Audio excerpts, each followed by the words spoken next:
shall we do with a drunken sailor? What shall we do with a drunken sailor? What shall we do with a drunken sailor early in the morning? Welcome to Terra Nova. This is the ship that Scott sailed in on. Since then, his men have been left in the Antarctic in a race for the South Pole.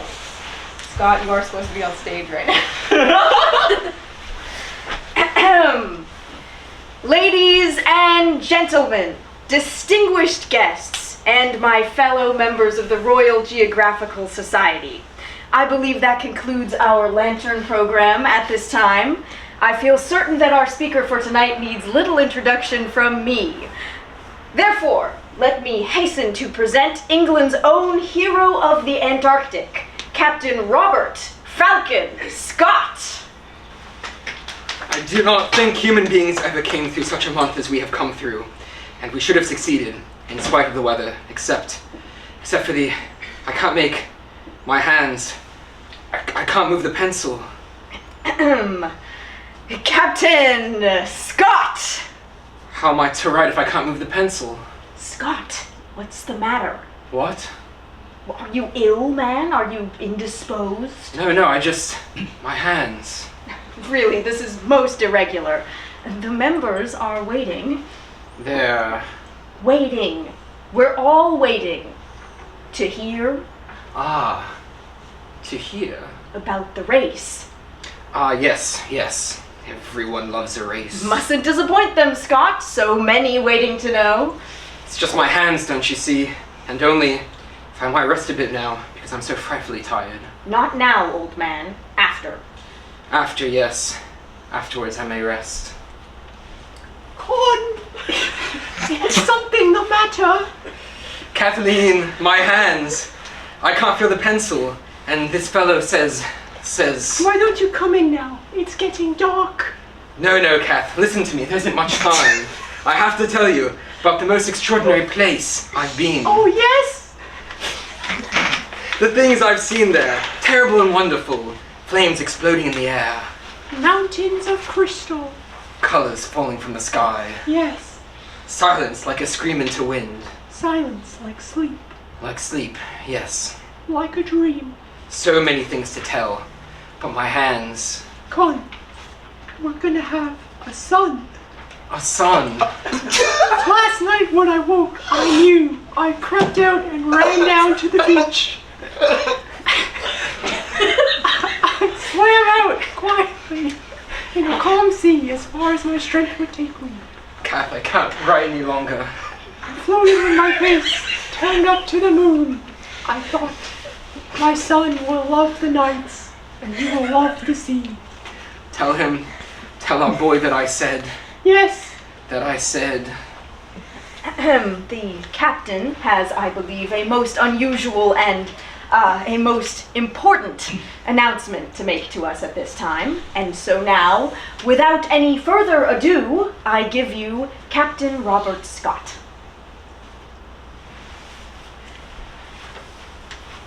My fellow members of society, we are all engaged, all of us here in this room tonight, in the great scientific race, in which our national pride is at stake. No human footprints have yet appeared at the South Geographic Pole. When they do appear, and I assure you that that day is very close, I intend that they shall be British footprints. My new ship, the Terra Nova, will steam down the Thames on the morning of May 30th, and her destination is Antarctica. I am going back, I am going to try it a second time, and this time I shall not return until I have planted the Union Jack on the bottom of the earth.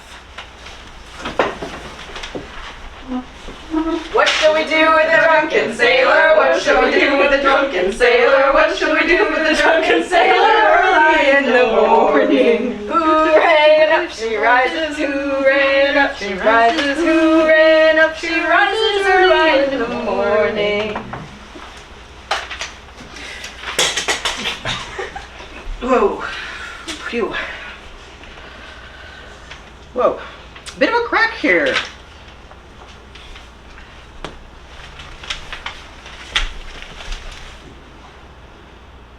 That's not a crack.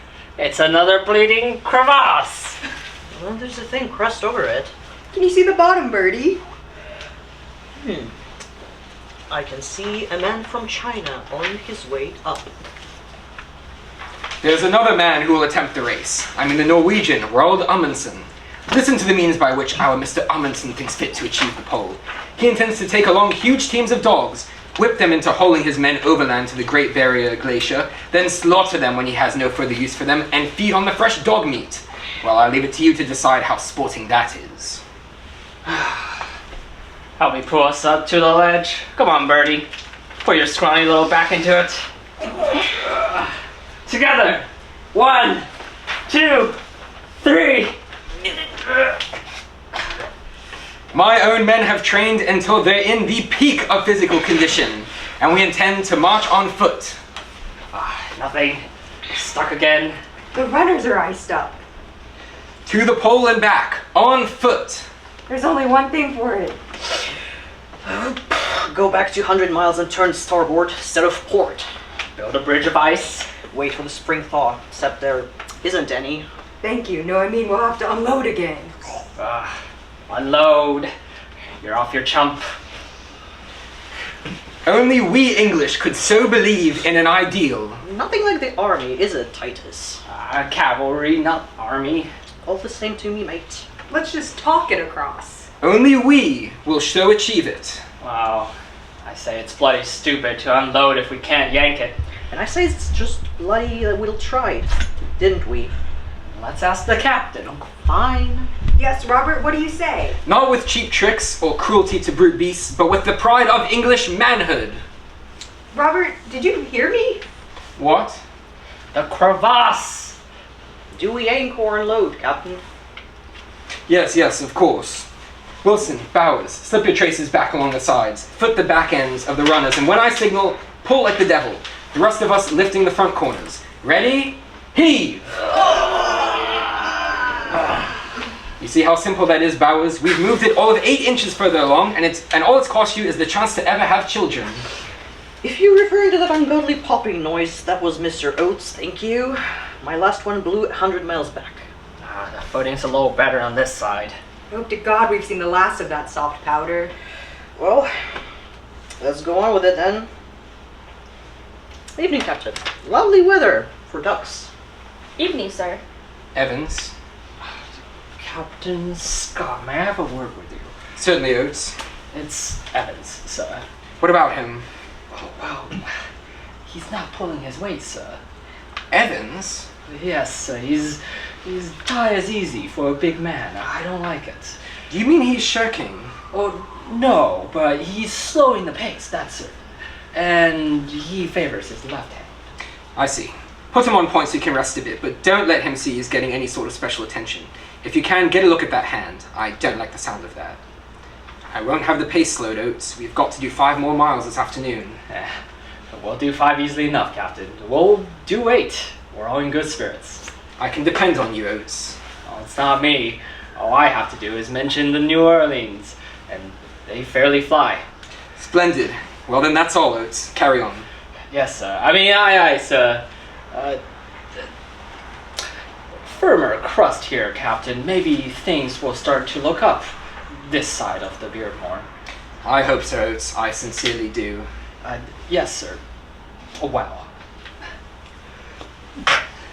In conclusion, ladies and gentlemen, no journey ever made with dogs can approach that glory which is realized when a party of men go forth to face hardships unaided, and by days and weeks of splendid physical exertion succeed in solving some problem of the great unknown.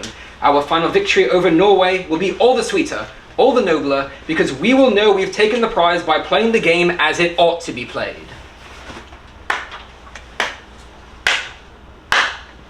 Success is a bitch. Grab her and have her, but by all means don't stand under her window with a mandolin. The explanations I have to go through, the flag waving, even at the society. They call themselves scientists, but for 3 years now their stinginess has frustrated my efforts to open a whole new continent for science. For science? What can that possibly have to do with you? A strange science to tell you 1,000-pound sled can be man-hauled across 1,600 miles. I consult a chart and a caloric table. It tells me that on the 80th day of my journey, according to precise schedule, the 17th animal must be converted to protein. And that is science. Of a certain kind, perhaps. 2 methods, 1 goal. Most men squander their chances. Their lives pass as if they slept. At the end, a vague sadness, then. But you and me, how many in the world like us, eh? We concentrate, we wait. For what? One place, one turning. The pattern revealed. Suppose we could stand on another planet, English, and see our whole lives at once. How like another planet it must feel to stand at the bottom of the earth. And what a moment to be there first. Oh yes, how many lifetimes would we give for that? You and me, we're the same, eh? But you act the fine gentleman, and I'm only a filthy barbarian, a killer of dogs. I said nothing of the kind. A foreigner, then. It's the same thing to you. You don't play the game. Oh yes, the English game. By which you mean that peculiar love affair between your race and man's best friend. Shall I tell you a little secret? It's only the big ones I shoot. With the puppies, I like to snap their heads off and drink their blood. I don't find you very amusing, and you know precisely what I mean. Do I? Oh, yes. You're angry because I swore to take the North Pole and leave the South for you. Yes, damn it, you betrayed my trust for the shabby little advantage of a few weeks' head start. You lied to me in front of the whole world. It wasn't a lie. I meant what I said, for as long as it was convenient. Oh, but I did want the North, more than you've ever wanted anything in your life. From the time I sat in the firelight and listened to tales of huge ice caps, or perhaps the gods still walked the earth. But you see, the American beat me there. Do you know what it is to see a dream strangled in newspaper cuttings? No. Well, I can't see the point of being the second man in history to reach the North Pole. Can you? I'm going south, English. You're at liberty to try. A decent sense of courtesy towards a brother explorer is more than I have any right to expect. Think of it as a sporting gesture, Scott. Just a bit of healthy open-air competition. Isn't that part of playing your damned game? As for the dogs, I won't apologize for common sense. A husky is 50 pounds of dinner hauling you along until you need to eat it. There are rules, codes, standards among civilized men. One doesn't cease behaving properly simply because one is entering a wilderness. All the more reason to set an example. You'll never understand. You're not English. But I do understand. Playing the game means treating your dogs like gentlemen and your gentlemen like dogs. You're an infant, tickling yourself with a razor. Con! Listen to me, English. Success is a bitch. You can grab her and have her if your plan is right, and that's all. Not because you made her swoon with your virtue. So learn a passion for details. That's not so romantic, but it can keep bread in your belly and your backside out of the snow. Amundsen, wait. I will wait. In the one place I can afford to wait for a man like you. As determined as you. In the meantime, think of the details. Amundsen! Con, you said you were going upstairs to rest. I couldn't sleep. I dreamt of Amundsen again. Was he very frightening? Frightening enough. I came down here. I don't know what I wanted. Why don't you come in now? They've all gone. A moment more, that's all. You'll get a chill. No, I won't. I brought this. I thought, as he won't take notice inside, I shall simply have to tackle him in the garden. Kath, it's lovely. And you thought I'd never prove domestic. Well, you see, I made a birthday party, and I've knitted a scarf. Will you put it round me? I'll do better. I'll tie you up in it.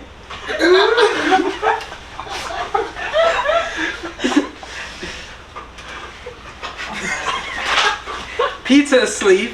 Tucked in ages ago, not before insisting on 3 stories. He was very cross because you didn't kiss him goodnight. He'll get a severe dressing down in the AM, I should think. I'll look in on him later. You're not angry with me. No, I made your apologies for you.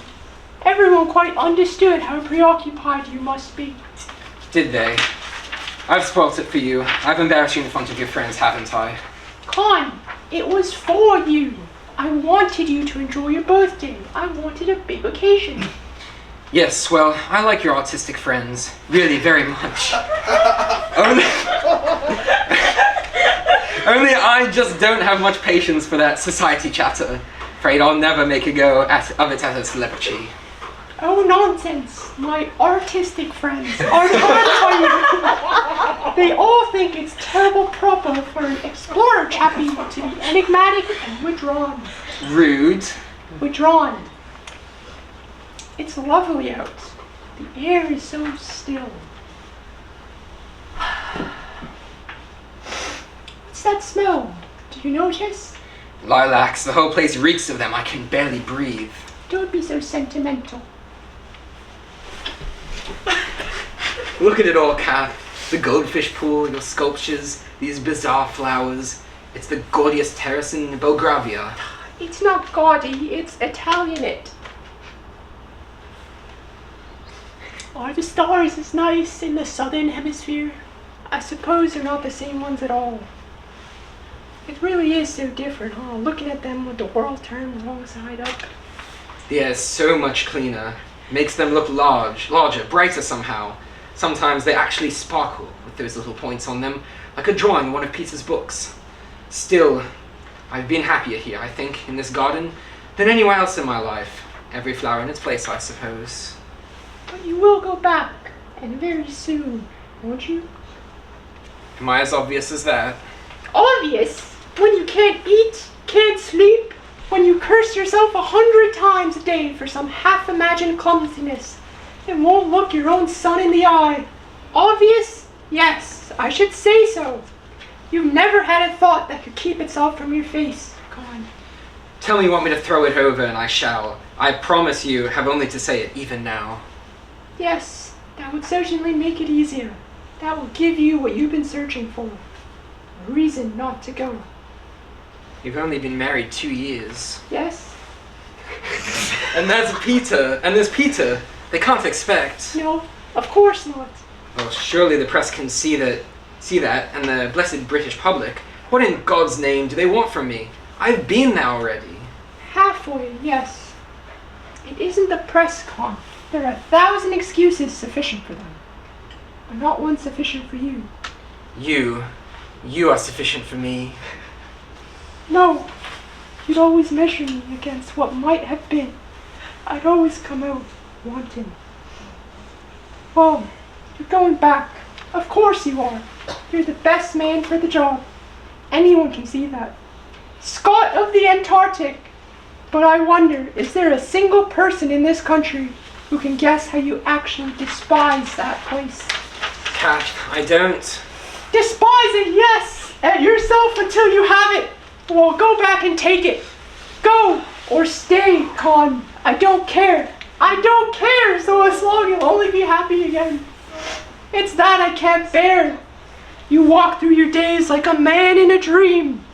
I talk to you, but you hear nothing. I look in your eyes and I see nothing. I wonder who you are. And I'm very much afraid I shall stop caring. Inside tonight at that party, it was full of ghosts, Kath. They all looked at me, but their faces were younger. When you lit the candles on the cake, I cringed with every flame. 41 charges, 41 counts of guilt by mediocrity.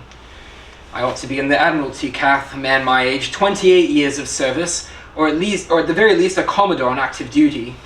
Duncan was a Commodore at 32. I'm not so certain anymore they'd be willing to give me a flagship even if war came.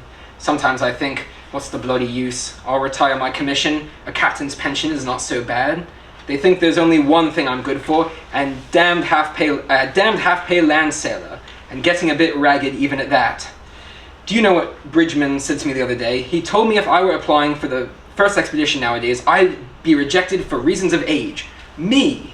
He meant it as a joke. Younger men, plenty in line, awfully rigorous, don't you know? I was seething. I told him the damn scheme would never have existed if it hadn't been for me, and he said, yes, of course you formed it, old man. Why, your very name is synonymous with Polar Expedition, and they'll always remember you for that, but because after all you did was get so close, what was it, only a few hundred miles out? Topping good show that was, old sport, and I said, yes, old sport, they'll remember me all right for about 2 years, my name on some bloody little plaque in the 5th floor lavatory at the Admiralty. You're shivering. It's terribly cold. Take the scarf. No, You keep it. I don't need it. Here. I said keep it. Will you just take the damn thing? Oh, Christ, Kath. Oh, Christ, I'm sorry.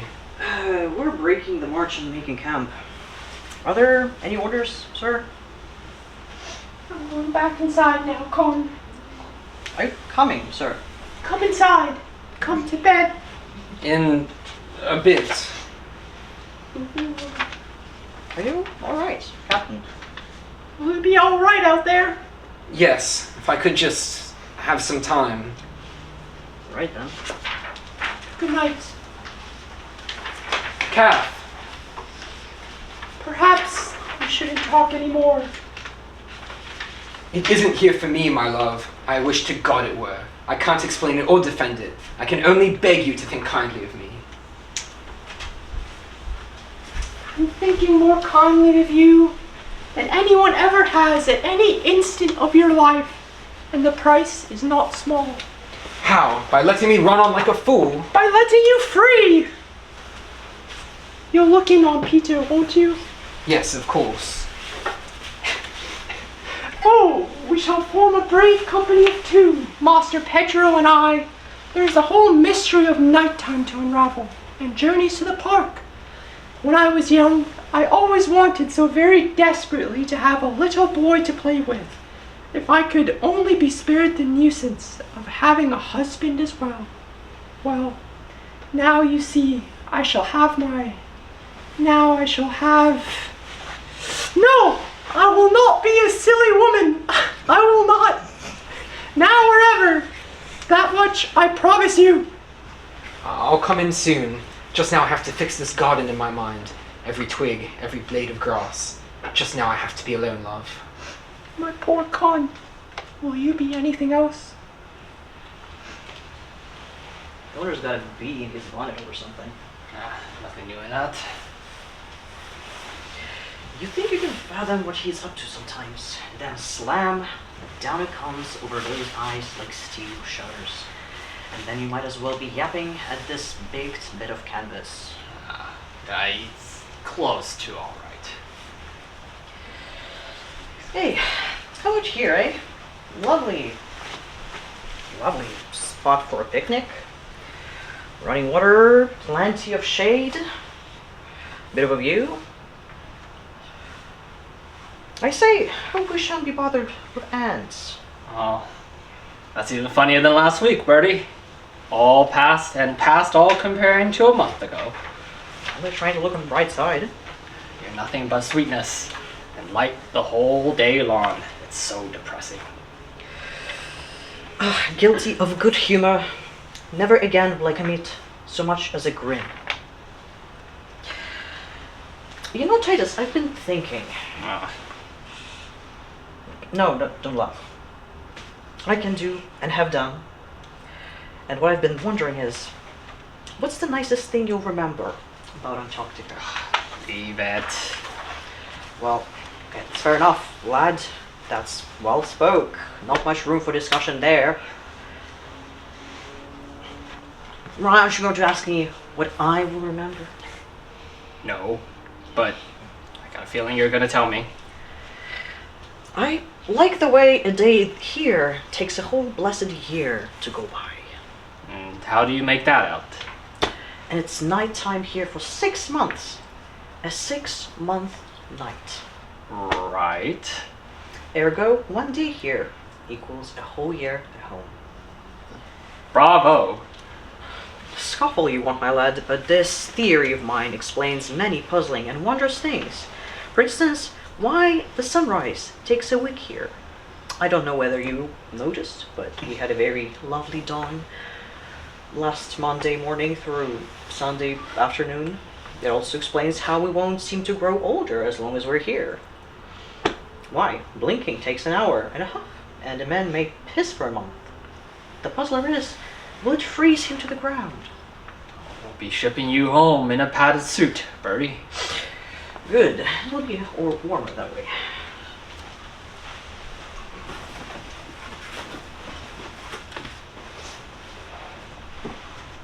Why don't you warm your hands, Eddie? They're fine, Doctor. Still giving you a bit of stiffness? Oh no, I've just been rubbing them. You'd tell me if it was otherwise, wouldn't you? Yes, sir. That's a good lad. Have some tea. Distance, birdie. No, no more than 9 miles today. I'm sure of it. 9? Where's your pride, man? I can't speak for you, but I walked 11 and a quarter today. Nothing like 11. Never 11. Heh. Are we on then, Birdie? We're on. The usual. As lucky as I feel today, not likely. Make it 200 and I'll recoup my losses. Done. Done. We'll clip your wings for you, Birdie. Well, we'll soon see about that. Nobody in this party has any sense of distance but me. I am blessed with short legs. Let me compute our location. Monday, January 15th. The 76th day of our journey. Oates, what's the mercury? Minus 5.7. Let's hope this warm spell lasts. I'll split the estimates. Call it 10 miles today. That would leave us, what? Only 27 from the pole. So 3 more marches at this pace. Or 2 days and a half if we can pick it up. 4 if we should be slowed again. Wilson's with him now.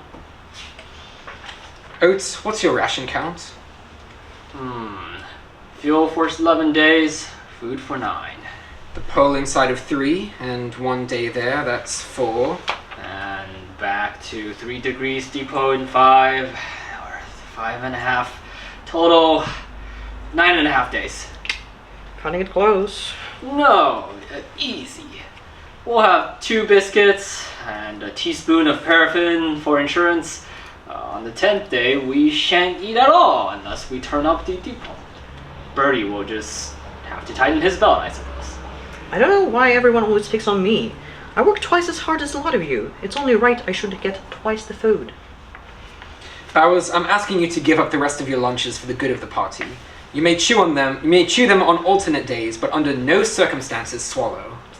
Bless you, Captain, a Christian soul. How are you doing then?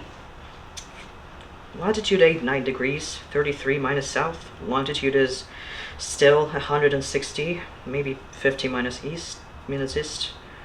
Due course straight for the mark, so that's... Damn! 11 and 1/4 miles exactly. I don't know how he does that. It's a gift. Shall I add that to your account? I'm good for it, I swear. Yes. That's 2,165 pounds you owe us, Lieutenant. And don't forget the collateral you put up. Her house and mother. Otherwise, we'll leave you here. I said I'm good for the whole sum. I swear it. You'd better be. I'm not prepared to win your mother. I should rearrange your uppets for that, sir. What do you make of this, Eddie? What is it? Found it this morning. Ah! A fossil oak leaf.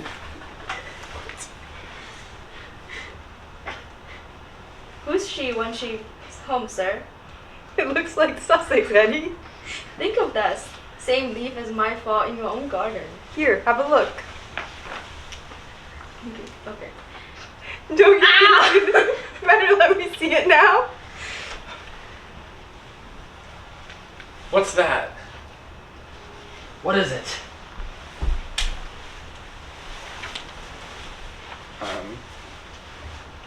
Do you see something? No. A trick of the air, reflecting back on our tent. See it hanging there above the horizon and turned upside down. Could be 100 miles, or it could be 10.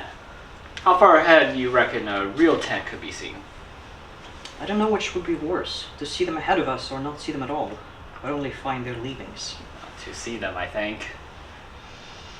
In soft powder, a dog will bog down same as a man. Amundsen doesn't even know they'll keep pulling for him. Eating each other and the like.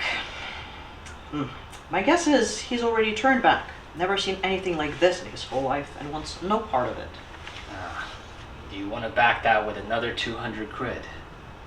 No, not this one. Well, he's got stuff to take an uncharted route. Nah, I'd say for that bastard, he's got stuff. You ask me, he's going to hit a crevasses with those dogs, some as we have. A man can climb a crevasse where a dog is helpless. Well, what's he to do then? Throw them over? Perhaps it's smooth where he is. Not a crack or hole in sight. Only no one ever knows it. Perhaps it's one solid flat sheet of glass. Perhaps he'll escape to the pole and be back in time for high tea. Look out there.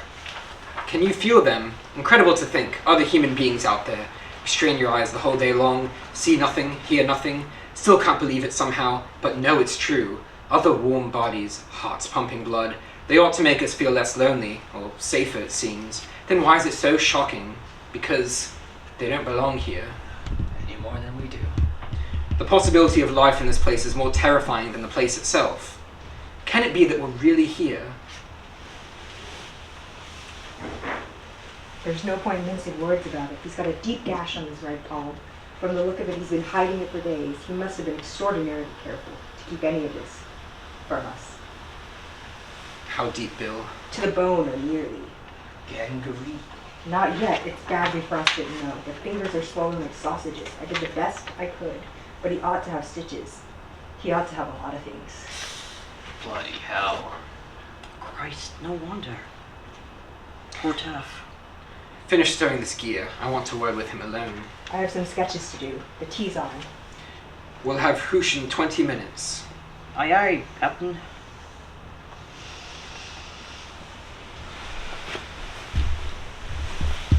Hello, Evans. Sir. Tea? Thank you, sir. Thank you, sir. Good, that is. Wilson tells me you've had a spot of bad luck. Yes, sir. I'm sorry, sir. How do you feel? I'm alright now. He put something on it and bandaged me. I see. How did it happen? It was when we shortened the sledge at the depot. It was stupid and careless. I cut my hand on the point of the runner, like a knife it was. After that, I kicked snow over the spot of blood so no one would see. And later, it began swelling and hurt, so to keep it in the mitten all the time. I'd slip off the mitten so it didn't burn sometimes, if I was off on point and nobody could see. When was this? 6 days ago. 6? You've been hauling that sled for 6 days with that hand. Yes, sir. And yet you never said anything, never complained. No, sir. Why, Evans? Why didn't you tell me? It's not that bad now, sir. Really, it's not. I can close it a little still. May I see it? You don't want to, Captain. All nasty it is. It's not a proper sight for anybody but me. May I see it?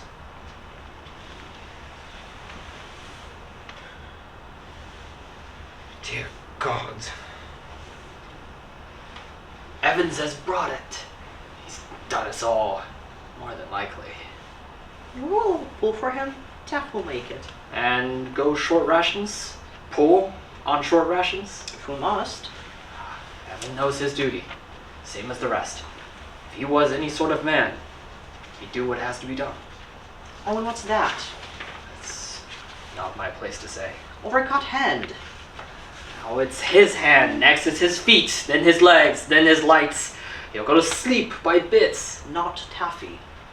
Any one of us. There's no point getting sentimental about it, Bertie. It's precious late in the game for that. And the wrong attitude. He's not done yet. Not by a mile. Of course he's not. You could hang out for weeks. Eating food the whole time, using fuel the whole time, slowing us down to a bloody crawl. And then what? You're a cold-hearted bastard, Oates. You tell your mate to do away with himself over a scratch on a portion of biscuit. I tell no man anything. But if I were in his place, I'd know what to do. You're not in his place. You don't know what you do. I'm a soldier, aren't I? And all a soldier needs to know is his duty. We're not one life. We're 5. Would you like to kill your mates? Or kill yourself? I'd rather live, thank you. And if that one was one or the other? I don't know what I'd do. Bertie? I never thought of it. Think of it now. The time may come, you'll look in the man walking beside you and hate his gut for not deciding. If it does come, then you got my opinion already. Well, you're welcome to it. Your hand is frostbitten. You know that, don't you? Very badly frostbitten. Well, yes, sir. I reckon I did catch a bit of it, didn't I? Not a bit, a very great deal. If we were back at base camp, this hand would be amputated. Well, they might be able to do something for me at base. Stitches and that. I mean, there's always hope, isn't there, sir? You knew it wouldn't have a chance of healing in this cold. You knew that, and yet you selfishly said nothing. Do you realize what this means for the rest of us? I thought if I took care of it, it might... Damn it, Evan, stop pretending. Your hand is dead. Do you understand that? Dead. It's gone up in a swell and it's going to swell up and turn black and rot off your arm. Yes, sir. I knew that right off. Then why in hell did you keep your mouth shut, you stupid bloody fool? Ah!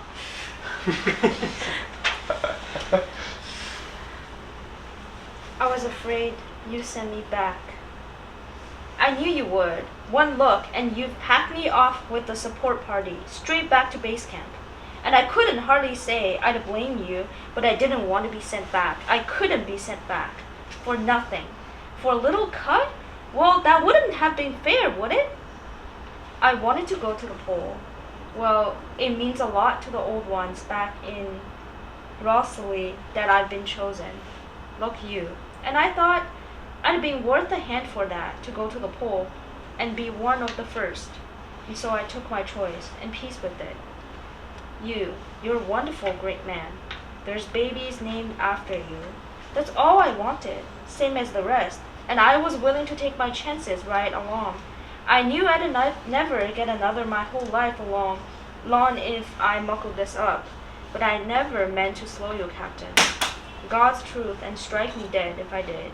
Please, you have to believe that. Only, what's to become of me now? You're going to be alright, Evans. We're going to pull for you from now on, and that will take the strain off.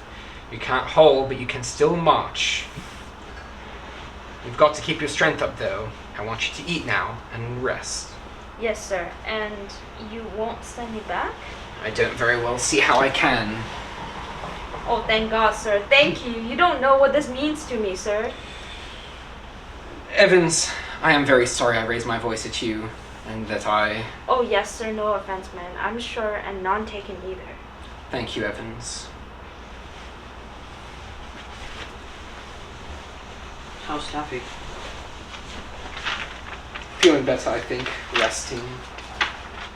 What did he say? He was afraid of being sent back, it seems. In the morning we'll rise a half hour earlier to allow for the extra time it takes him. On the march we'll alternate taking his turn pulling. I'll take 3 turns to every other man's 2, and he'll bring up the rear. I'm cutting the food and fuel rations per man beginning at breakfast. Questions? Clear enough. Fine. Oats? Yes, sir. Rises at 5:30 then. Robert, I should have... No, Bill. I had suspicions. We all did. My fault. Go and eat.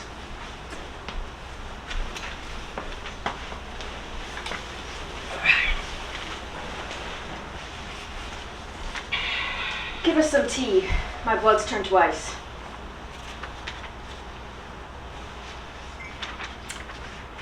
Christ, that's good. That line of clouds, you've seen them? Yes. Storm heads, but too early for this season. I've never seen such clouds. Yes. Well, we can't think of everything. Between the far edge of the plan and the near edge of danger, there's always just that tiny sliver of luck. So narrow you could barely drive a man's hand into it. He had no right to keep it to himself. It doesn't make any sense. Why should it?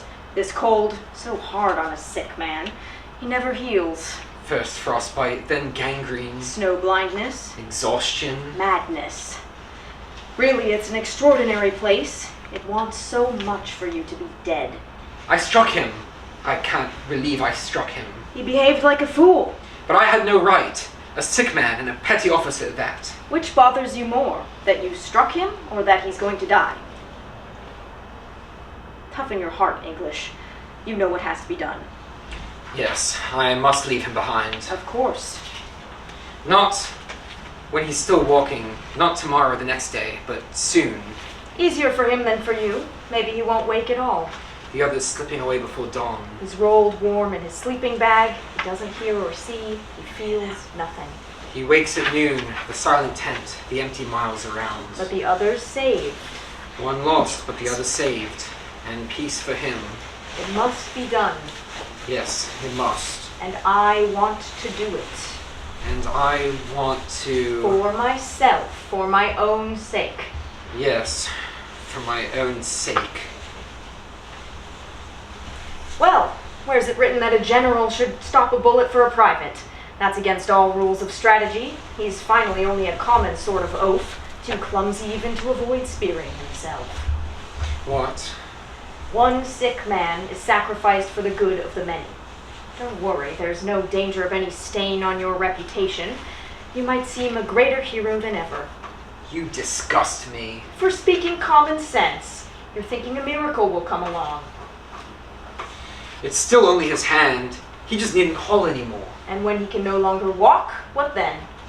Then we'll put him on the sled and drag him. For God's sake, English! The sled weighs 1,000 pounds already. Now, the weight of a big man. If not for your ridiculous pride, you might have dogs drag it instead of broken men. And when he slows you down so much you can't reach your supplies, will you drag him even then? If we must. He is 1, you are 4. That makes no difference. The difference between living and dying. Should I just shoot him then, like one of your dogs? Damn it, perhaps we could eat him as well. Just to be absolutely logical. It's my fault he's here. Can't you see I'm responsible for his life? For many lives. There's one way to live here. One only. Everything is a tool. A boot. A sled. A dog. And a hand. An arm. Even a man. If it breaks down, you throw it away. And you march on. It's brutal, yes, and it's ugly. But anything else is sentiment and it will kill you. There's a wall. I can see myself approaching from a great distance. And at last I come to it. On this side I'm something like myself. On the other side I'm lost. I have no name. Can't you understand? What is the point at which the entire thing becomes worthless? After one man dies? After two? Then turn back now. No, I never thought you would. Easier to wait. Easier to not decide.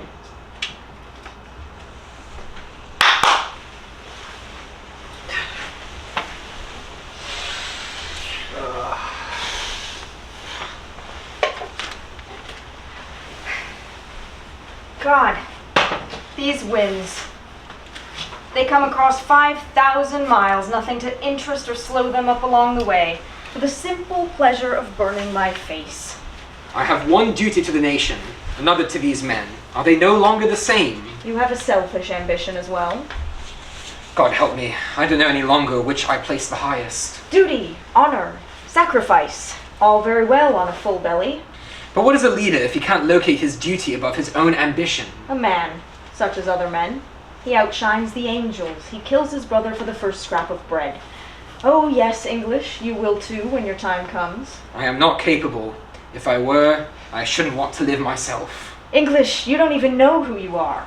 You've learned every single mile, but not one dark corner of your own heart. You're the most dangerous kind of decent man. Evans! Think of the fox, with his leg caught in a steel trap. He'll gnaw through his own flesh for the chance to save his life. Evans! Become the fox. Feel the metal grinding into bone. Smell your own hot blood running down your leg. And then ask yourself, which is it you really love the most?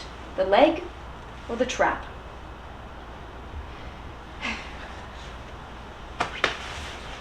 Evans! Damn you! Evans! No use, we'll just have to wait again. He'll never keep up that way. He's too weak. I'm going back. No, let him come as quickly as he can. If I just gave him a hand. I don't want him feeling helpless. I don't want him pitying himself. Sooner or later, we're going to have to carry him, but for now, let him do his best. Do you realize we've done almost 9 miles already in one morning? 18 more, that's tomorrow noon.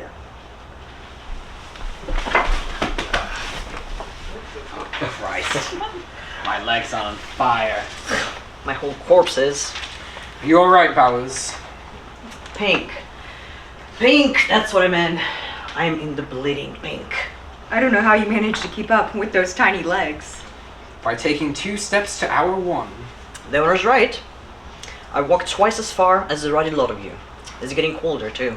It may have dropped off 3 or 4 degrees. What difference does it make? I've got nothing left to freeze but my bollocks. And no use for them. How's that hip, Oates? Bit stiff. Watch you don't cramp. Well, that's all we need. Soldier and his gamey hip. Birdie, a little respect if you please, for a walking wounded. Yeah, Birdie. He's right. You're talking to a blessed war hero. Some hero. You got that hip in a knocking shop in Cape Town. My dear chap, I was nobly bled on the glorious fields of honor. Oh, go on, Titus. Fool the other one. Shot in the bum by some poor woman's husband, more like. There I was, alone in Transvaal, facing 50 of the brutes. Oh, make it 100. Alright, 50 in the front, 50 behind. Oh dear. My regiment called back, were mostly dead, and me left with the 1 bullet to the hip. And one in the head too, I should think. There's old Titus, and not a stick of shade for 50 yards. It was 100 degrees, and flies came like smoke.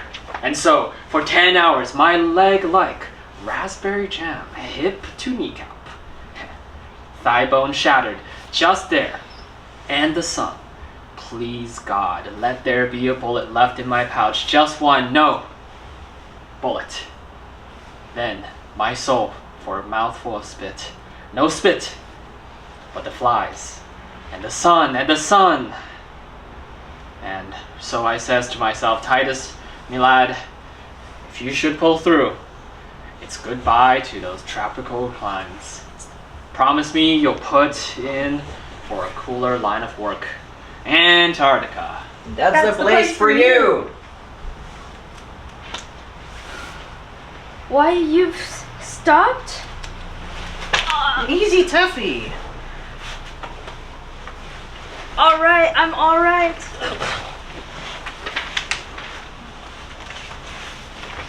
Just need get rest. Sorry, don't know what happened to me back there. It's alright, Eddie.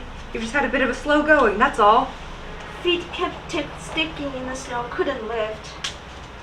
It won't happen again. Rest. Don't try to move. How far? We've done 9 miles today. How far to the pool? 18. Be there tomorrow. That's right, Taff.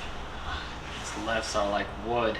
He's getting cramped. When he's caught his breath, help him up. I want him walking. Better now. Kept us here long enough. Let me up.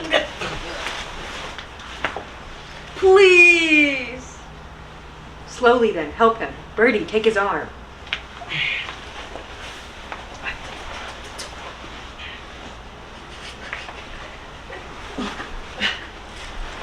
How are the old pins, eh? Holding steady, are they?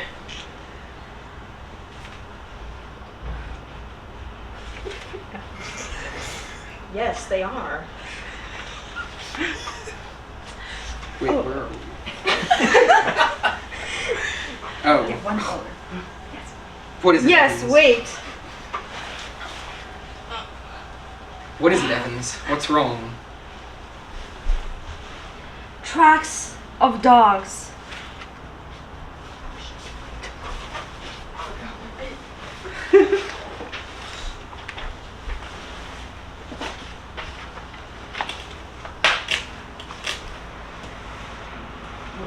Don't look at that.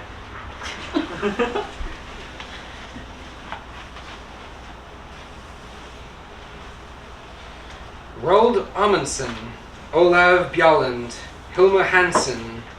Sverre Hassel, Oscar Wisting, 16th December 1911. Captain Scott. Captain Scott, will you be so good as to forward these effects at the earliest possible date?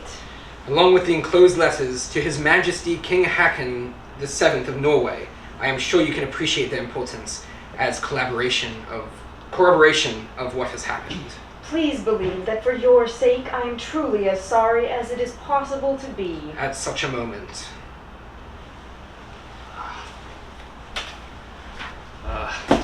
Birdie, take a sighting. You've made a mistake. There is no mistake. Damn it. You can't know without checking. Take a sighting. Here. There is no mistake. They were here for 3 days. Take a sighting. They cross-checked from different coordinates. They could have been off. They could have been off 100 yards. You said yourself it was never precise. We could still be the first to the exact spot. Titus, for God's sake, it doesn't matter. 1 yard 10, they were here. I don't believe it. Hell. Bloody stinking hell. North in every direction. Think of that. Strange that it's no different really from any other. I mean, somehow I'd hoped. Perhaps it might. Childish, I suppose. Well, we got here. That's something, isn't it? I mean, we did get here. 800 miles on foot. Anyway, we might beat them back with the news. We could say we got there first and they're lying. Who's to know the difference? I don't likely would beat them back. They have a month's head start and missed worst of the weather. This is your bloody fault, Evans. Do you hear me? Belay that, Mr. Oates. How do you like this nice piece of work, you weakling, you bloody pathetic liar and coward? I said enough. Well, let me shake your hand on it.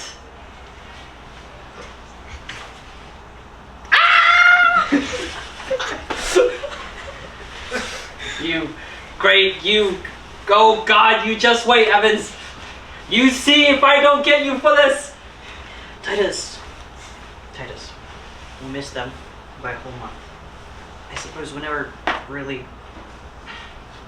What I'm trying to say is, it didn't really make a difference. It's not his fault, Titus.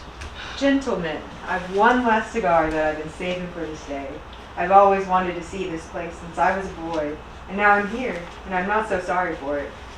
And I say, to hell with the Norwegians. I'm gonna smoke it anyway. How is it? I've had better. Right then. Oates, I think perhaps a little Union Jack might present a braver appearance than that bit of rag. Just tie it there. We'll be having hoosh here as quickly as you and Evans can get it made. You'll be working on that detail together, please, and you may break open that last tin of plum pudding. Bowers, please set up the Kodak. You want the camera, sir? We're at the pole. I think we owe history a photograph of that, don't you? I want that at once, Bowers. First thing. Bill, make whatever sketches you need as quickly as you can. We leave as soon as we're rested. Very good. Oates, now help me give Evans a hand up, will you? Let's just brush him down. Come on, Evans, on your feet, man.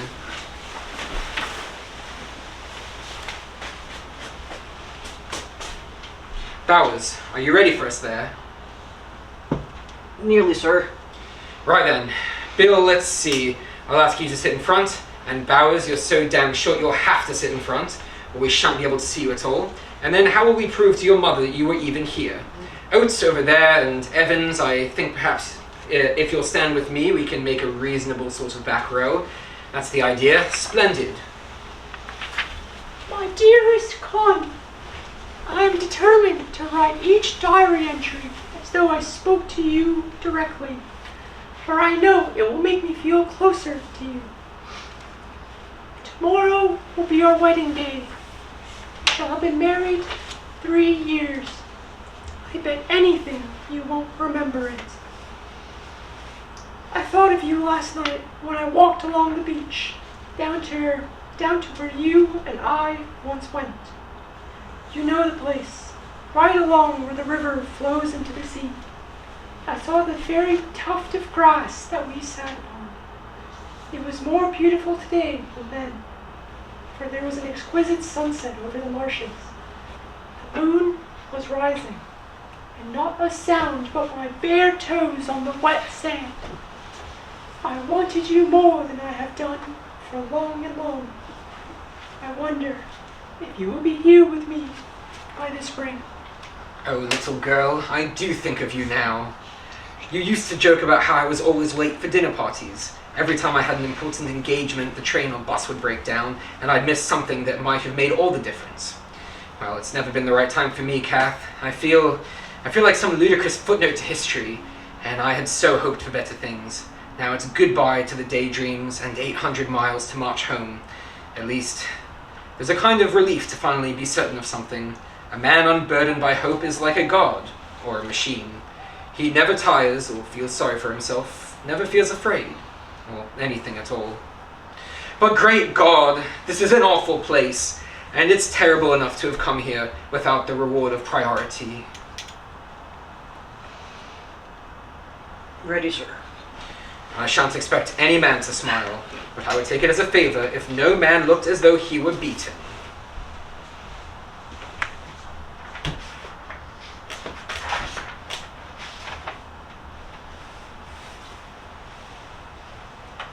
I believe someone else has a line, but Yeah, Bowers.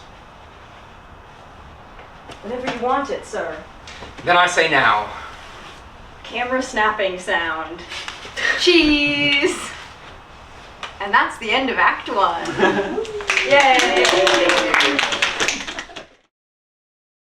Welcome back, everyone. Thank you for enjoying the first act. We are now enjoying scenes of Edwardian London and a beautiful dinner table set for a meal.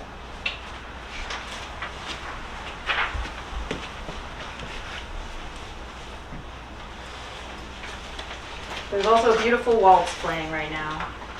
In your heart. Well,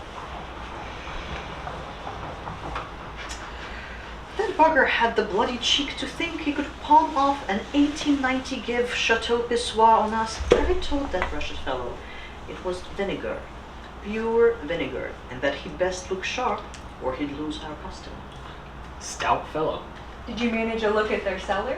They've a lovely little 8-7 bordello.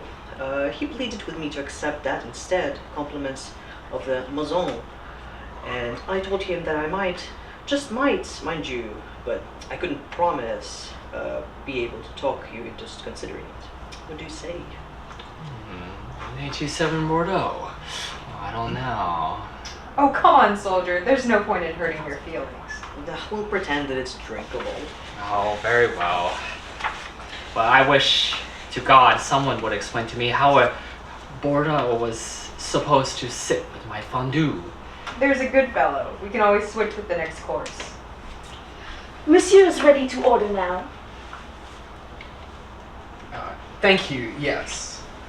Oh, I'm speaking French right now. No. Thank you, yes. Editorial cuts were made to the script to reduce the amount of French. Go on. Thank you, yes. Let's see. I'll have the poulet. That's with the giblet and herb stuffing, is it? Oui, c'est ça. Perhaps a green salad might do nicely as well. Is the lettuce fresh? Mais certainement, monsieur. Quite fresh. It is very crisp. Very well. Green salad. Birdie? Right. I've been looking forward to this for eons. I'll have the champignons. Wait a minute. I'm not finished.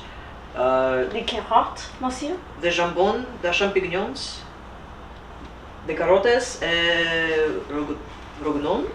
For God's sake, Birdie, don't be such a pig. I'm starving.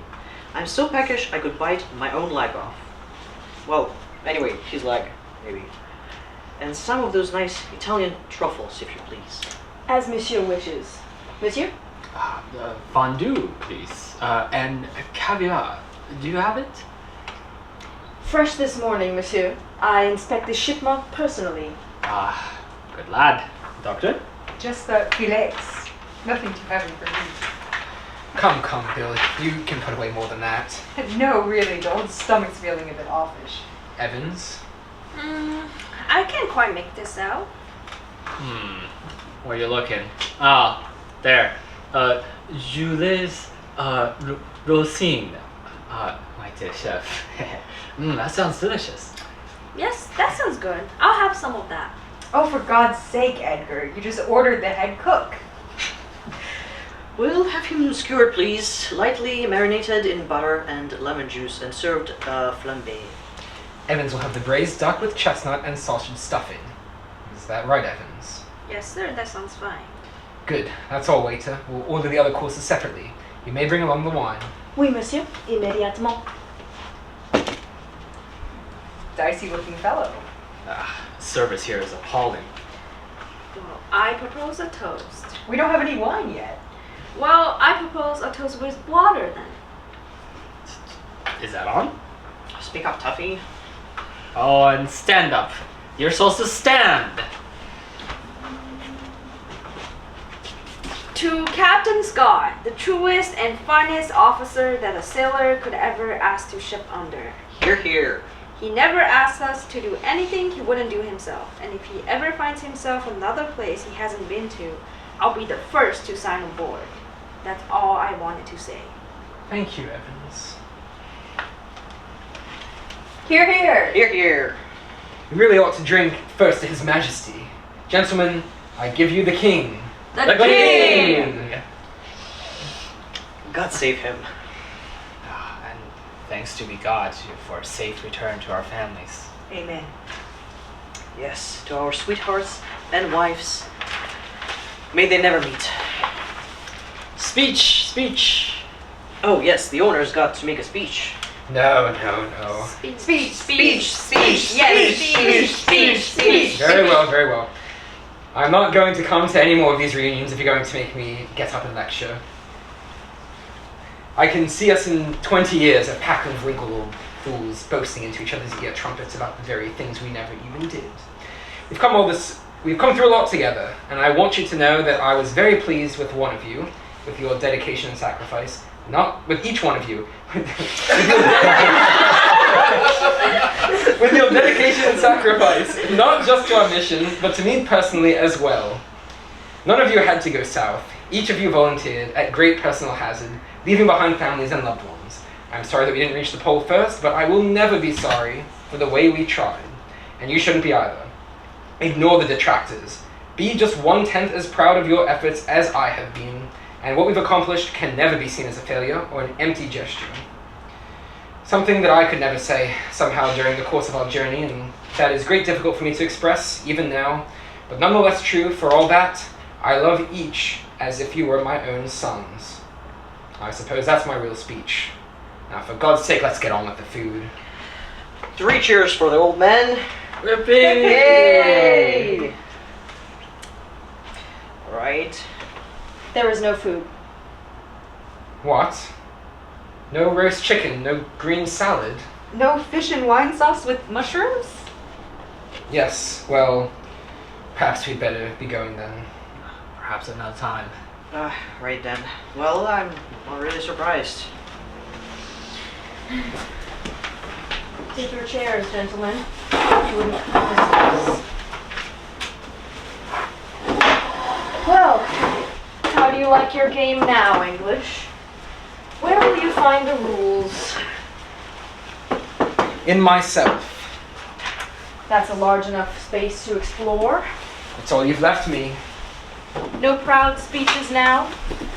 You disappoint me, English. I thought for certain you'd have more to say. You've changed. You've softened. No, on the contrary. I am always with you now. You and I are married together now, like one person. We've both been to the pole. Those strange colors. You are escaping me, sir, as I try to remove your jacket. The Aurora Australis. Of course, the Southern Lights. I've always wondered what they must be like. Very beautiful, aren't they? Radiant energy released in the high atmosphere. They seem almost to sway with the breezes. Indeed, very beautiful. Flames exploding in the air, colors falling from the sky. Form, color, movement, mysterious and brief as life. We used to watch the Northern Lights as children. To me, these are far more awesome. The ancients, you know, considered these lights to be mystic signs and portents. The fiery handwriting of the gods. Robert, are you all right? All right, yes, Are you coming? I'm coming. Did they consider them good luck or bad? Well, I suppose that depends whether you're an ancient optimist or an ancient pessimist. Then how should we consider them? We, of course, must pretend to be modern men, with no time for such gaudy superstitions. But they remind me that we live on a very small planet, and will never have the answers to some questions. For instance, the question, what is it that keeps this man walking? Evans! Look at him. His hands are swollen to lumps. The fingernails are all dislodged. Fluid streams constantly down his lips and freezes there in seconds. His ears are lost. The tip of his nose. The mind is clouded, dull, stupid. How is it, then, that this creature is still able to put one foot in front of the other? Home. Home.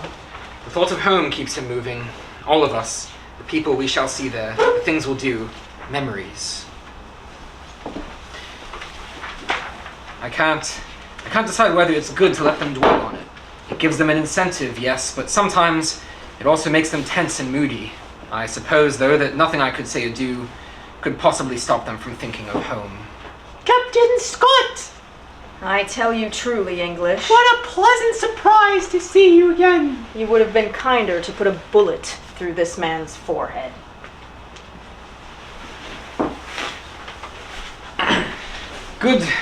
Good afternoon, Miss Bruce. Mabel Beardsley was gracious enough to suggest, after the reception last night, that I might come by and pay my respects. And so I've come to pay them. I'm here. Yes, you seem to be. Yes. Are you aware that you've become the social lion of the season? Any affair can flaunt you seems assured of success. I find it all flattering, of course, but perhaps a bit out of proportion. What did you think of last night?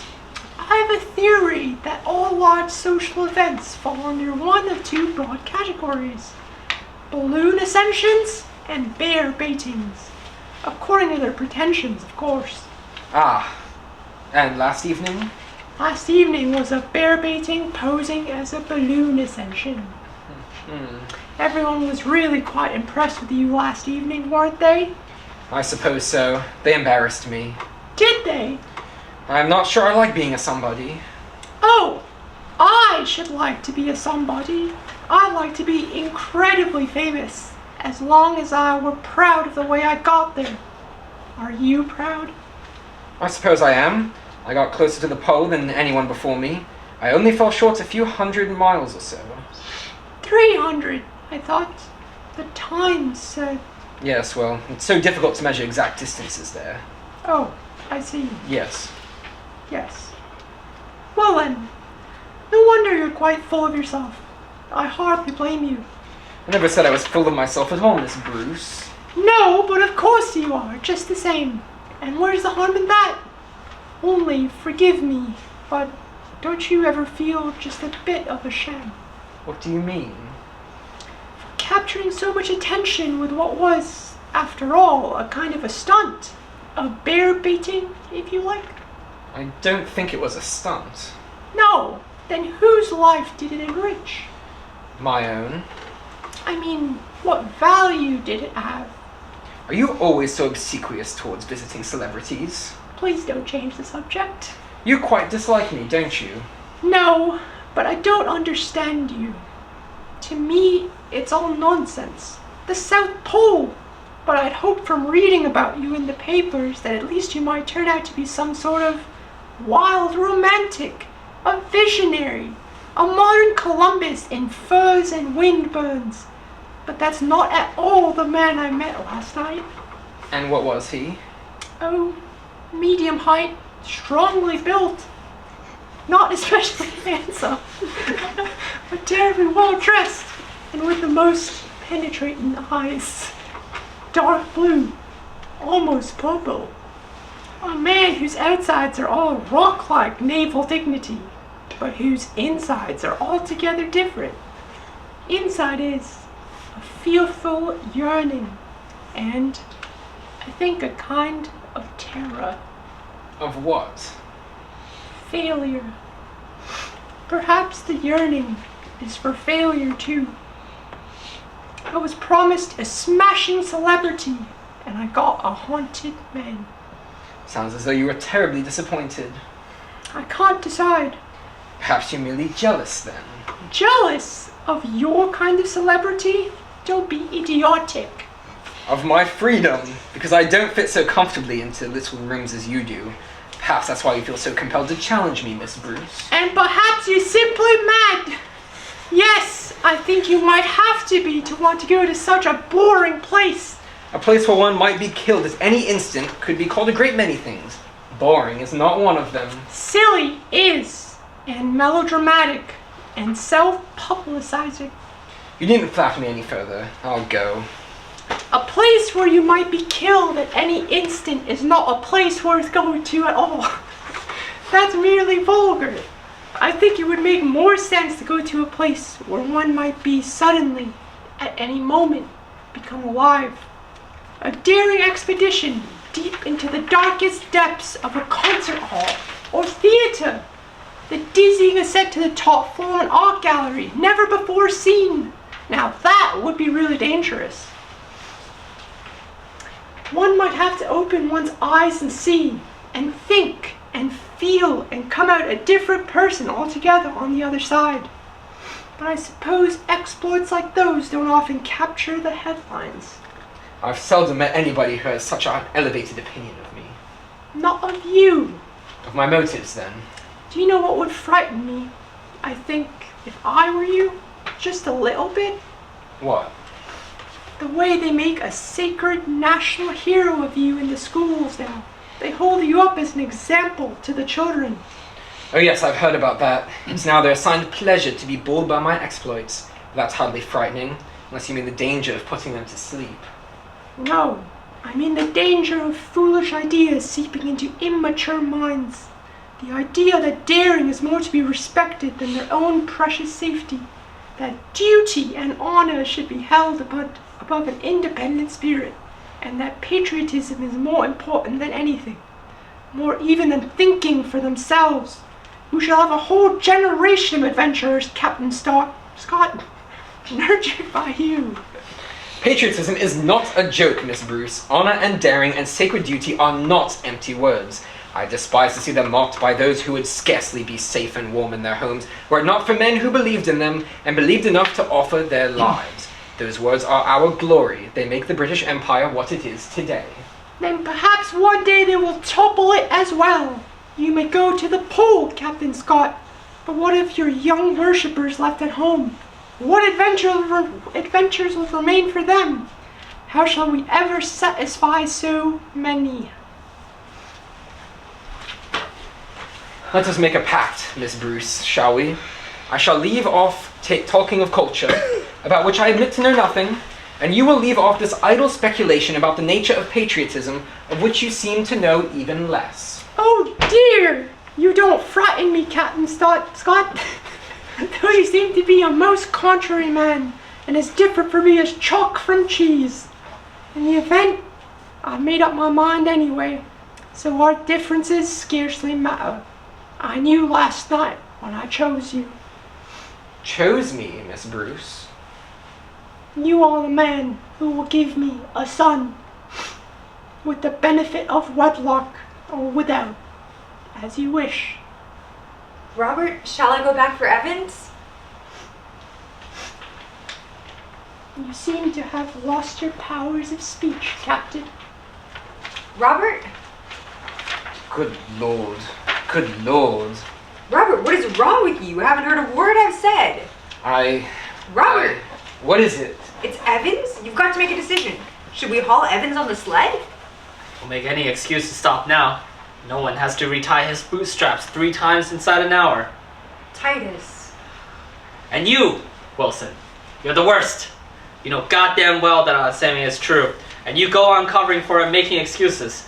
Well, that's just no good. Wilson, it just won't go anymore. Half the time, he doesn't even make any sense at all. This morning he asked me which way was the lily pond. When I asked him what he was talking about, he just stared at me and laughed and said it was only a joke. A joke! Well, what do you call that? I call that a concussion of the brain. I call that the result of 2 severe falls, shocks, and exposure. He still has a dim memory of how he's supposed to act, and he's doing his best. His hands must be giving him agony, but I haven't once heard him complain. And neither have you, Mr. Oates, have you? No. My dearest Con, something frightened me tonight. I was working late in my studio. I turned. Peter was there in the doorway, sleepy from bed. He said to me quite clearly, "Daddy won't be coming back." Oh, love, I hear you say it's silly, but now I can't sleep. Where are you? What is happening? Lord, this is a lonely place. Lord, this is a lonely place. Look at those lights. Day and night. Put me right off my food. They have. Beautiful. Fascinated by them. They're hellish. Listen. Listen. That's the runnest thing of all to me. Do you hear that strange sound? I don't hear anything. That's the one I mean. I can't get used to that sort of nothing. If we were here 100 years, I'd never get used to it. I'd sooner silence than the wind. Do you suppose anyone knows we're here? You think anyone even knows that we failed? Or even cares? Of course they do. Of course they care. We could be on another planet. Yeah, it'd have to be Jupiter. That's a cold one too, I think. Look, the relief party must be at 1-2 Depot by now. If we're behind schedule, they'll come after us. They'll meet us. The weather permitting, of course. Of course. I don't think so. Why, I think they'll stop there and wait. Why, Captain?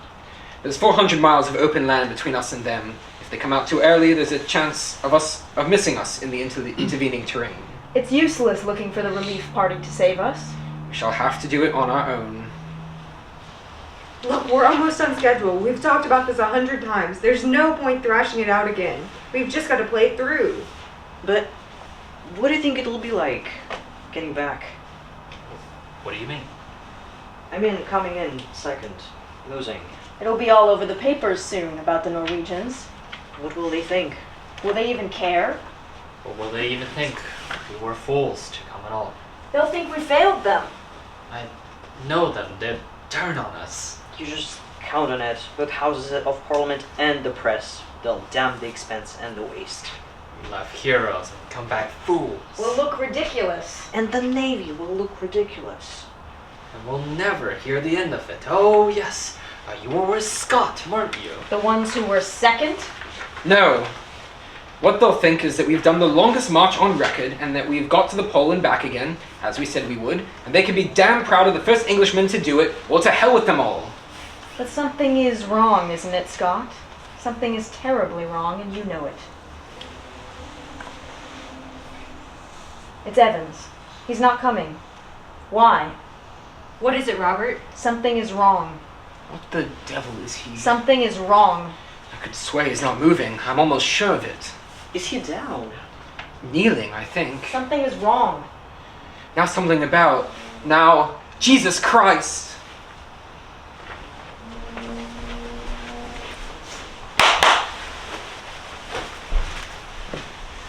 For the love of God, Evans!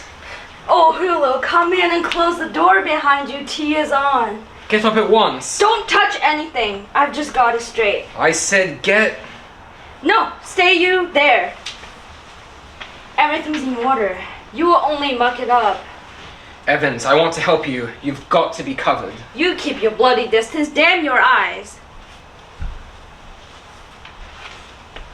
Lord. Taffy, what happened to you? I will open the first man that crossed that floor. I said close that door behind you. Close and bolt it, man. Christ. He's stark raving mad. Taff, you'll listen to me. It's Bertie. Don't you know me, Taff? Evans, put down the knife and we'll talk. 2, 3, 4. This will never do. There are too many. Too many altogether. Well then, that's change. We're late for chapel as it is. Shh. They like the sleep of a Sunday morning. The old ones do. They're here soon enough. Look you. all this tramping about. They'll be waking. They'll be calling for their breakfast. Smell. Can you smell that? That's scones, that is. If we've got everything tidy before services, we can have ours with butter and honey. Oh, sweet mother, I can smell them baking. Ah! We've got to get him to the sledge. Set up the stove. Lord, I've forgotten my kit. Hot. It's so hot. His brain is hemorrhaging. Mother, help me. I'm burning alive. What happened, Evans? Can you hear me? What happened? Did you fall again? Did you fall? Did you strike your head? Who's there? Oates, Bowers, run on back. Set up the tents as best you can. Light the stove. Wilson and I will follow. Bill, let's get him on his feet. Tell me what it feels like. Like sleep, like dreams. Listen to me, Evans. Can you walk? Yes, so hot. Are you sure? Hot. Like fire, like fire. Scott, you've done me. Eddie! Eddie, don't! For God's sake, don't! Please, fight, please, stay conscious! Evans! Evans! Lord have mercy on us. Christ have mercy on us. Saint have mercy on us all. It's over, Bill. It's over now. Lord have mercy on us. Christ have mercy on us. Saint have mercy on us all. It wasn't your fault. It was mine. You've got to get up now. Lord have mercy on us. We've got to go now. We're going home. Goodbye, Taffy. Con, say goodnight to Peter. Yes. Good night, Peter. Sleep well, darling. He's starting to teeth. Today, for the first time, it hurt to nurse him. He's so greedy for life. Suddenly I feel so terribly old. You're not old. But can I be a real father to him when he's growing up? Honestly, Con, sometimes the silly obsession with age. 2 years ago, you told me you were too old to ever marry. At 39! The world is a very casual place. You wake up one day and it's gone. You're just past it, and you might have dreamt the entire thing. I'm quite sure that must be the way it happens. If it's your career, you needn't feel he'll hold you back. I can look after him myself.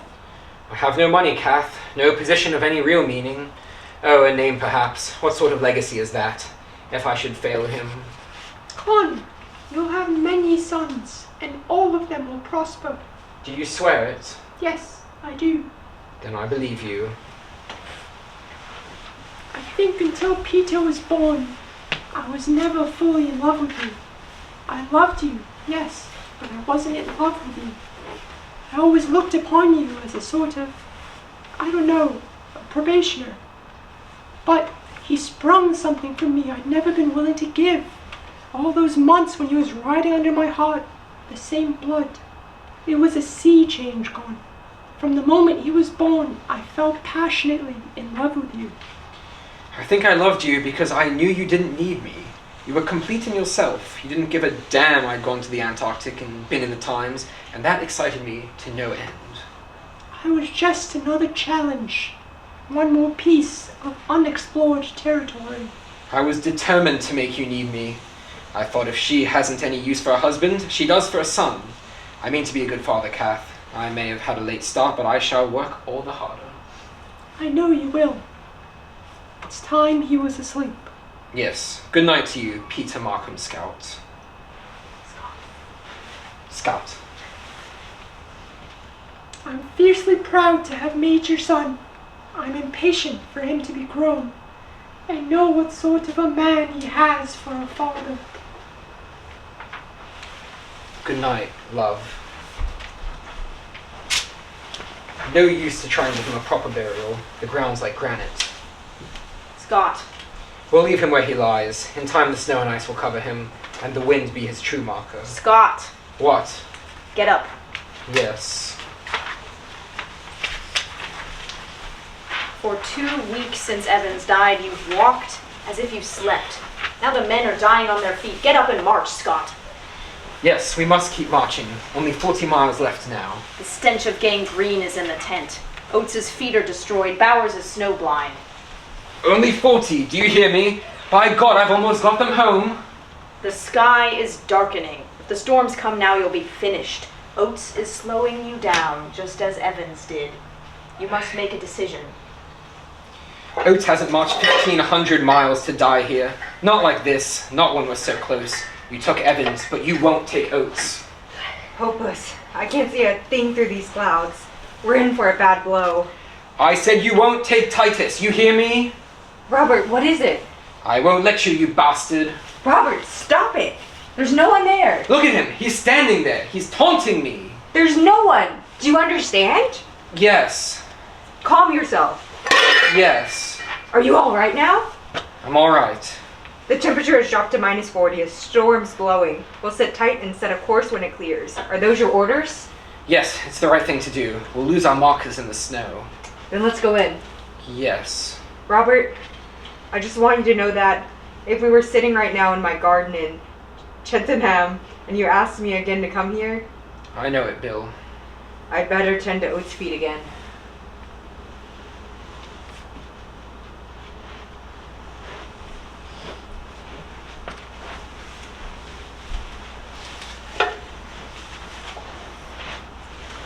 Snow.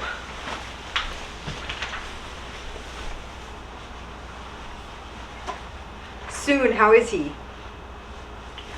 He slips in and out. Let's have a look at it then. It's swollen? I'll have to cut the boot. Oh, he's fainted. Lord, his toes have come off in the boot. 3 of them. Flesh off the bone like a glove. I can give an injection of morphine. That's about it. I don't think there's much feeling from the knee down. The pain is gangrene creeping into the thigh muscles. What are his chances? If I keep him pumped full of morphine, he may be able to hobble another week. Only because he's strong as a bull. Another man would have collapsed days ago. After that, I don't know. Perhaps if he were on the sledge? If we had the strength to pull it? But what are his chances? He hasn't any. Not a hope. Even if we carry him? This kind of decay is irreversible. If we tried to carry him, the effort, weak as we are, could kill us all. It's a horrible thing to say, but we were lucky with Evans. With Titus, he's already slowed us down badly. Well, if he doesn't die within the next few days, we're going to be in a very desperate position, Robert. Does he know it? In his heart, perhaps. But you know Titus. He'll march until he drops. Wilson, how much opium in your kit? In tablets, 120 of opium and 1 vial of morphine. Enough to last him perhaps 10 days. I wasn't thinking of Titus at the moment. That's 30 tablets each, and the morphine. That's enough for a lethal dose if you took it all at once, isn't it? I'm not even going to listen to this. All I'm suggesting is that each of us has the right to end it as he sees fit. And if it comes to that, quiet, peaceful, and with dignity. I just don't want to lose my mind. That would be the worst. To go without knowing why or even who you are. To die like an animal. I say we divide up those drugs now. No, Well, why not? because it hasn't come to that yet, and I won't give you the means. As a doctor? As your friend. Damn it, Wilson, we're entitled.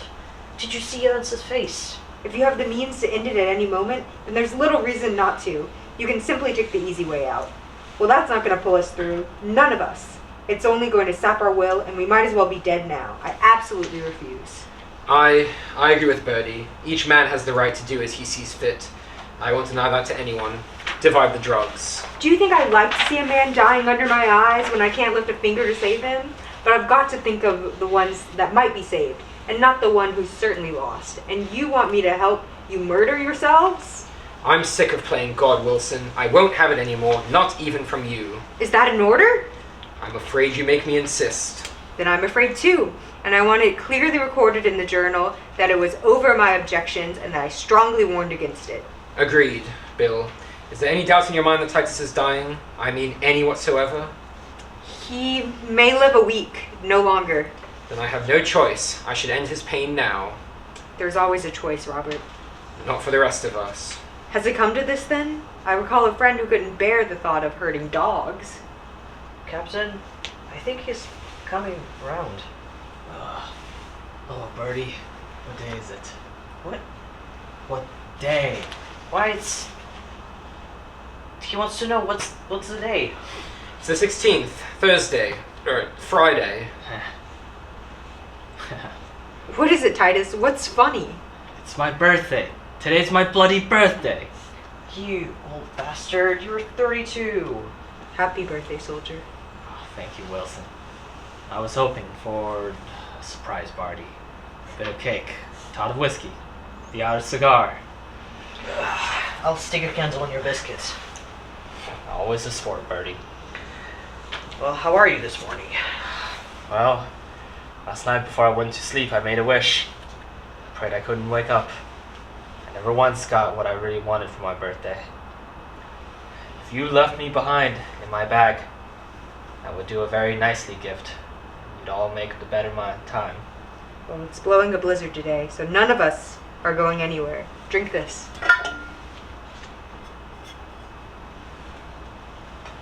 God, this is awful.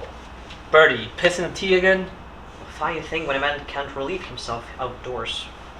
Listen to the wind, sparring right through the tent. In London, it's the verge of spring. Yes. Take a boat on the Serpentine, eh? It gives me kind of a fever to think of it.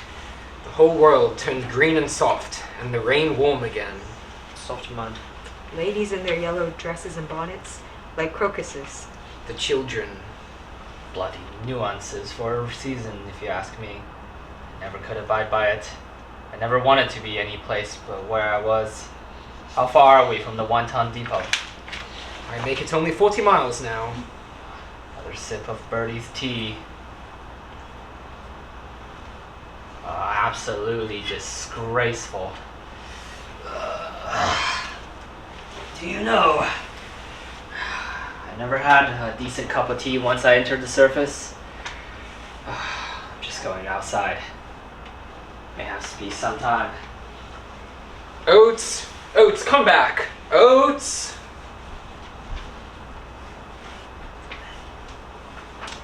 A brave man. His body will never be found. What have I done? I slaughter them one by one. No time for pity, least of all for yourself. It's over, isn't it? All but the last bit. While there are players left on the field, come, Scott, don't you want to play? I'm very tired. Play the game. No. Play the game. I don't give a damn anymore. Leave me alone. You wish you didn't, but you never had any choice. You are who you are. It was my own choice that brought us here.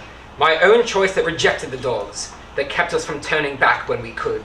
But not that cut the hand, not that killed Oates. You won't deny me the choice that's still left me. The pills are my own choice even now. You have only 40 miles to safety. I can do the arithmetic as well as you. It's bitter but simple. Paraffin for 4 days, food for 6. The last depot and the relief party are 8 days away at this pace. We're just too weak, too slow. What is food next to the spirit? A man dies when he stops wanting. We all know it. We've known it since Evans, I think. Only no one will say it. We walk in silence because any sound we made would be a shout of despair. We turn our faces against the darkness. We grope for the pulse of our hearts and feel an idiotic pride that they're still throbbing. In the night we huddle together for warmth, but touching, we're still alone. Still alone. At last I think you begin to understand the game. Help me. Help me. There's no help I can give you. They weigh so heavily, all the other lives. You have strength enough. And the pills. That's for men who have no choice. Not the pole, but here. What? The single moment you were born to live. One place, the pattern revealed. Not the pole, but here. Yes. You feared life had passed you by, that you couldn't keep pace with younger men. And yet you see, it's the younger men who are falling by the wayside, and you who are still strong. You thought it was a kind of death at the pole, yet I tell you, you were never so alive as now, and the moment you were born for is here. Live it well.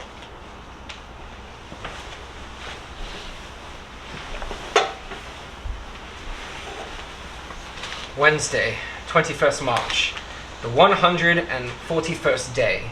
We've dragged forward Birdie and Wilson and I, God knows how we've done it. We're only 11 miles from safety now. It might as well be 100 for all the strength we have left, and to make matters worse, a terrible blizzard has pinned us down here. Am I proud to say no more has been mentioned of the drugs? Birdie, Bill, are you awake? Awake, sir. Don't let yourselves fall asleep. I'm not. I'm feeling quite alert. Good. Dear Mrs. Bowers, dear Mrs. Wilson, if this letter is ever found, I am afraid it will reach you after one of the heaviest blows of your lives. I write when we are very near the end of our journey, and I am finishing it in the company with 2 gallant gentlemen. To one of you a son, to the other a husband, and our troubles have thickened, and they have remained splendidly hopeful, believing in God's mercy to you. If any blame can be attached, let it rest on my shoulders. My whole heart goes out to you in pity. Yours, R. Scott. Message to the public. The causes of the disaster are these.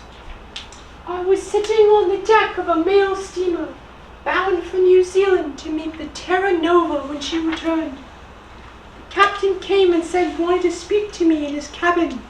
The poor old chap's hands were trembling when he said, "I've got some news for you, but I don't see how I can tell you."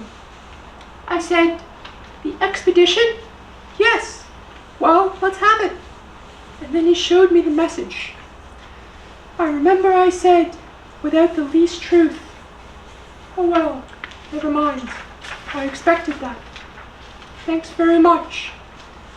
I will go and think about it." All those long, weary days with no more news, and the thought that even what news I had was 11 months old. Being on shipboard and out of wireless range for so long, I must have been one of the last in the world to know. Well, he was often that way about his secrets. I slept, or didn't, on the top deck, and the nights were beautiful with the moon, and all the different aspects of it came to me one by one. The third officers sat by me day and night, not really understanding, but wanting to, and sorrowful, like a big dog. I found out later they thought I might throw myself over, not knowing I didn't believe I could find the dead by doing so. My darling Kath, I want you to know I shall not have suffered any pain. We simply stopped being. Therefore you mustn't imagine any great tragedy. You know I cherish no sentimental rubbish about remarriage. When the right man comes along to help you in your life, you ought to be happy again. I wasn't a very good husband, but I hope I shall be a good memory. He told me in New Zealand that the headlines around the world were greater than the Titanic, that the king himself led a solemn vigil of mourning at St. Paul's, that every bell in Europe rang. I don't know what possible interest they thought those things could have for me, but perhaps they meant well.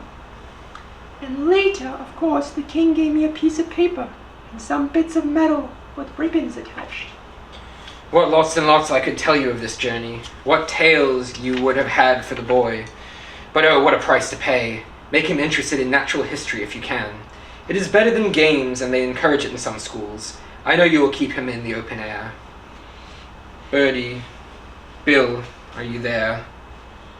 Bill. You will know that you are always very much in my heart, and that quite the worst aspect of this situation is the thought that I shall never see you again. Far away on the great ice shelf, your bodies lie still where they fell, perfectly preserved, fresh as life. Magical. You who were so afraid of aging. And every year, as the shelf builds itself outwards, you move a few feet closer to the edge, where the chunks of iceberg break off into the sea. One day, a great crystal barge will break away and carry you off, Scott, like a Viking king surrounded by his lieutenants. Then together you'll sail northwards at last, into warm seas, into the sun again, north, towards home. For my own sake, I do not regret this journey. We took risks, we knew we took them, things have come out against us, and therefore we have no cause for complaint. Had we lived, I should have had a tale to tell of the hardihood, endurance and courage of my companions, which would have stirred the heart of every Englishman. These rough notes and our dead bodies must tell the tale. It seems a pity, but I do not think I can write more. Last entry. For God's sake, look out after our people. Woo! Yay! End of play! Everyone come on stage for your bows, even if you're in the audience. Yay! We had our beautiful Scott, we had Evans, we had Oates with the hip, we had Bowers, we had the wonderful Kathleen, and we had the Dr. Wilson. Everyone bow! Yay! Thank you all. My belated birthday gift. I had such a wonderful time, and everyone did a great job. Happy belated It was so birthday, fun. And Faye. thank you to our audience for attending. Yay! You are all now free of Antarctica. What shall we do with a drunken sailor? What shall we do with a drunken sailor? What shall we do with a drunken sailor? Early in the morning. Hooray, and up she rises. Hooray, and up she rises.